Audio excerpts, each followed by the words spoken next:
पूजनीय ताऊजी, आदरणीय प्राचार्य महोदय, समस्त शिक्षकगण एवं शाश्वत महासभा से आए अतिथिगण, मेरे सहपाठियों एवं मेरी प्यारी बहनों, सभी को मेरा राम हरि।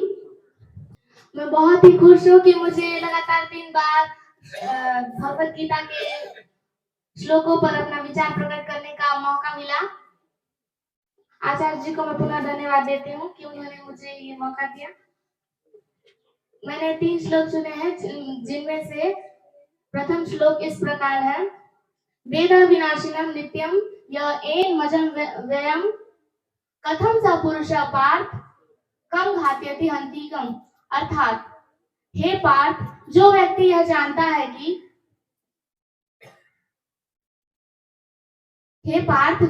जानता है कि आत्मा अविनाशी, अजन्मा, शाश्वत एवं अवयव है, वह भला किसी को कैसे मार सकता है या मरवा सकता है।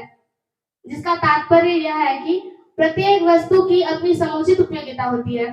तो जो ज्ञानी होते हैं वो उन्हें पता होता है कि किस वस्तु का कहाँ और कैसे उपयोग करना है।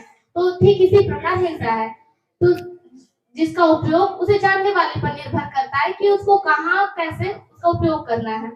तो जैसे आप लोग को भी पता होगा, और वैसे तो आज सबको पता है कि जो कोई भी जब व्यक्ति हत्या कर देता है, जो हत्यारा, तो उसे न्याय संहिता या जिसे हम कानून कहते हैं, उसके तहत पर जज आदेश देते हैं कि हत्यारे को प्राण दंड दिया जाए।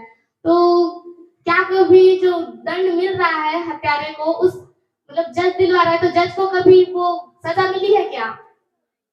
क्यों? क्योंकि जो कानून में लिखा गया है, न्याय संहिता में लिखा गया है, उसके तहत पर ही जज प्राण दंड दिलवाते हैं हत्यारे को। तो और जो मनु संहिता है, मनुष्य की विधि ग्रंथ, उसमें भी इस बात का समर्थन दिया गया है कि जो हत्या करता है उसे प्राण दंड दिया जाना चाहिए, जिससे अगले जन्म में उसे इस जन्म का जो कर्म का जो फल है, पाप फल, वो उसे अगले जन्म में ना मिले। तो एक प्रकार से ये लाभप्रद हुआ कि नहीं? तो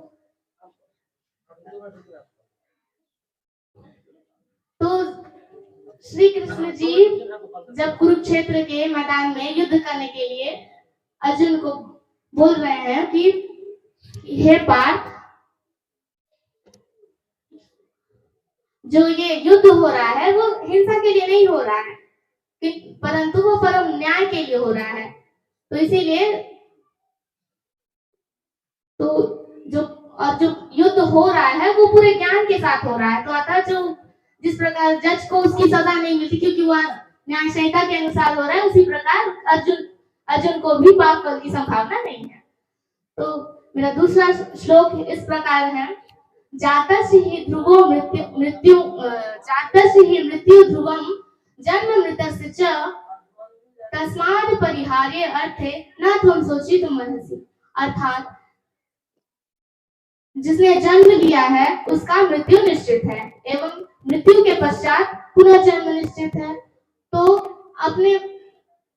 तुम्हें अपने अपरिहार्य कर्तव्य पालन में शोक नहीं करना चाहिए।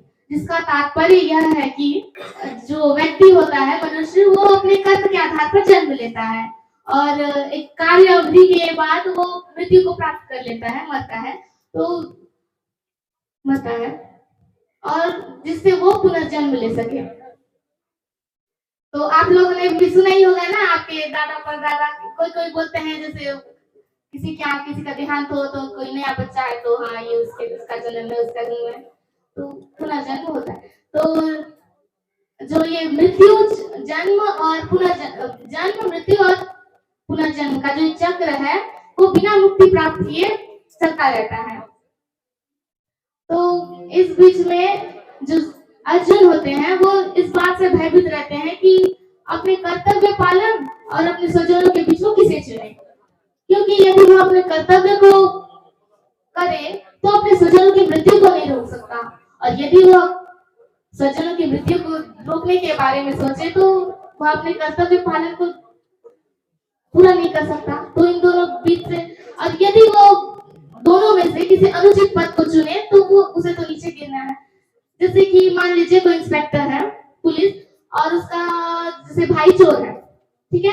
मूवीज में भी देखे ही होंगे कि कभी कभार ऐसा होता है कि हाँ एक भाई इंस्पेक्टर तो किसी दूसरे चीज का संगति कुछ भी हो तो उससे चोर बन गया। तो एक चोर है, एक इंस्पेक्टर है, तो मान लीजिए उसने हत्या कर दिया। तो जो चाहे अब आपकी बहन भी मान के चलो कुछ कर दे तो आप ये तो नहीं बोलोगे ना हाँ इसको मारो मारो, बोलोगे ना कुछ टाइम के लिए भी तो ये सोचोगे कि बहन तो है ना, चाहे कुछ भी करे, है ना। तो जो इंस्पेक्टर होता है वो भी कुछ पल के लिए सोचता है कि कुछ भले उसने किया है लेकिन भाई तो है। तो अर्जुन भी सोच रहा है शोकाकुरे अपने अपने स्वजनों को कैसे मार सकता है। तो जो इंस्पेक्टर अब देखो चाहे कितना भी झूठ चाहे जितना भी बड़ा हो, चाहे अधर्म कितना भी बड़ा क्यों ना हो, हमेशा जीत सत्य की होती है ना।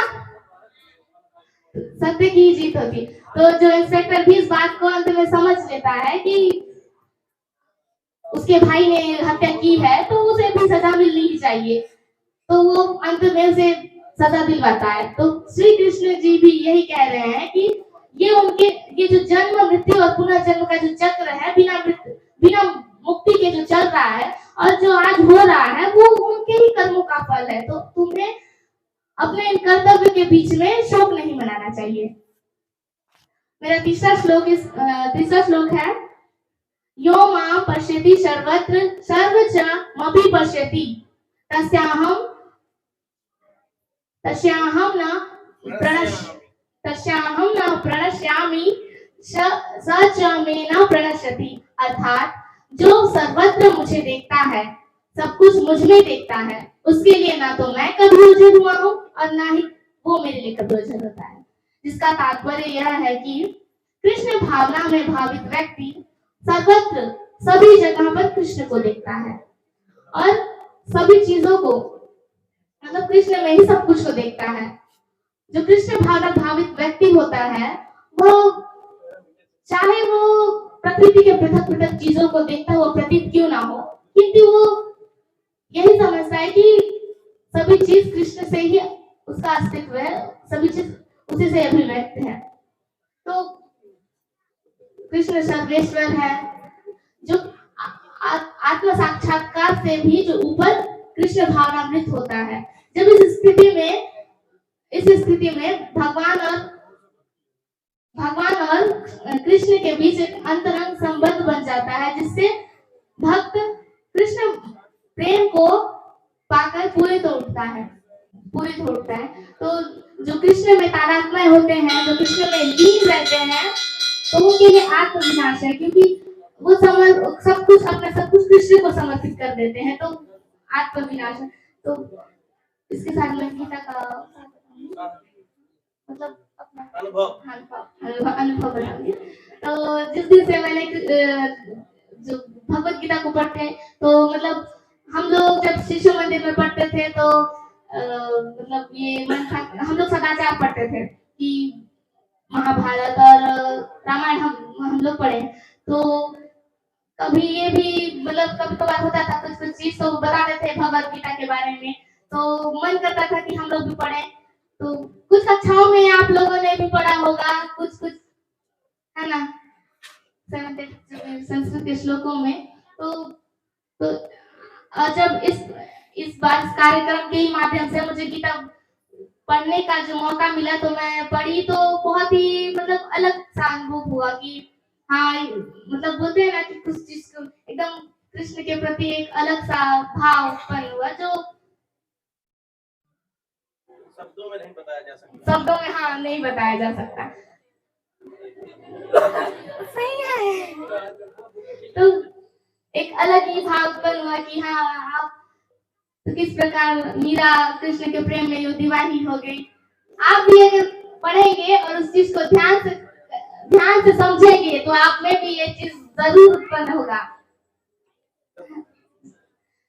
आप मतलब ध्यान से पढ़िए, उस चीज को समझिए, क्योंकि जो ये बहुत ही अच्छी दूसरे स्कूलों में इस चीजों की उतनी मतलब नहीं बताया जाता है। ये आपके भी कहीं ना कहीं सौभाग्य की बात है कि आपको इस चीज के बारे में जानने का अवसर मिल रहा है और खुद स्वयं आचार्य जी, प्राचार्य महोदय सभी बता रहे हैं कि इस चीज को पढ़ो, मैं आपसे आग्रह कर, तो कुछ तो बात होगा तभी तो बोल रहे हैं, क्योंकि बिना मतलब की तो कोई चीज होता नहीं है, चाहे वो कुछ भी हो, तो बोल रहे हैं। इतनी सौभाग्य की बात है कि आपको भी ये चीज पढ़ना चाहिए।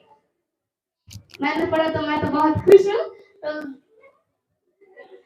आप लोग भी पढ़िए, मेरी यही आग्रह है। और इसी के साथ मैं अपनी वाणी को विराम देती हूँ। जय श्री कृष्णा, राम हरि।